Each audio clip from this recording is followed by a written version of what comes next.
News. 5 people are dead, a 12-year-old among them, along with the shooter. The very latest details on this devastating domestic scenario that has the nation talking. Good morning, everybody.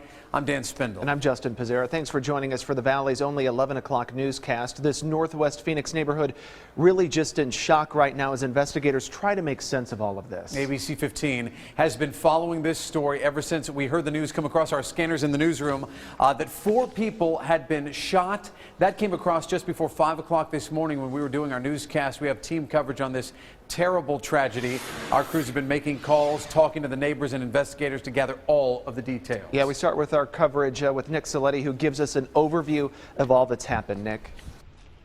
Dan, Justin, I just got finished speaking with Phoenix police, and they're now telling me that 3 of their officers had to be treated for smoke inhalation. That's after that fire, of course, was set here on scene. I want to show you right now, there's still a number of officers out here investigating. I'm told they will be here throughout the day. They're trying to find any clues they can to figure out why exactly this man would want to kill his entire family. Phoenix police opening up to me about how emotional and tragic this crime is. Now, when we got to the scene this morning, we saw more than 100 first responders, from firefighters to police, some even in tactical gear. It started off as a domestic dispute, and somehow police say the man decided to shoot his entire family and then set the house on fire. And as police were getting to the scene, he started shooting at them. Eventually, the suspect was taken down, and I'm told he died inside the house, but we're still not sure if police shot him or if he killed himself. Phoenix police speaking very candidly to me about this earlier. I heard things this morning that and saw things as I'm down here that I haven't seen in 30 years. I've seen an active shooter inside a home while the house is on fire, shooting at officers that are trying to help victims who are on the line with us. And right now, we are working to try to figure out that suspect's name. We do know that he is a 26-year-old man. And as I mentioned, Phoenix police investigators out here just trying to figure out what went wrong here, what happened, why exactly he would want to turn his gun on his entire family. All right, Nick Saletti reporting. Now, we brought this to you live right here on ABC 15 Mornings. That moment right there, that dramatic moment, the flames shooting up through the roof, the heavy smoke filling the air, really smothering the firefighters in their efforts. Boy, we feared the worst right here. We were all sitting watching this go down, audible gasps here across the studio. We thought maybe the roof would collapse, maybe the firefighters would have to even jump to escape those flames. They got that ladder up there very quickly.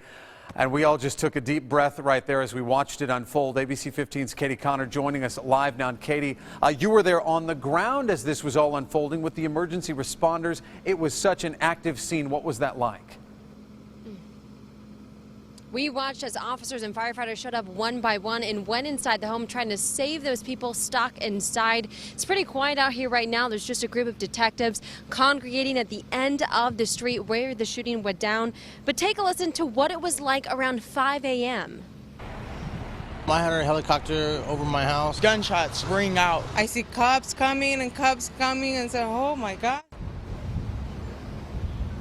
Neighbors say the sound of sirens and the smell of smoke woke them up. Police warned the people to stay back and go back inside their homes because of the active shooter. The standoff started around 5 a.m. and lasted for about 2 hours. Several neighbors stood by and watched, shaking their heads in disbelief. You see chaos in the world everywhere, and to see it in your backyard is heartbreaking. I just thought of my little siblings and something that could happen to them, and I wouldn't want something to happen to them.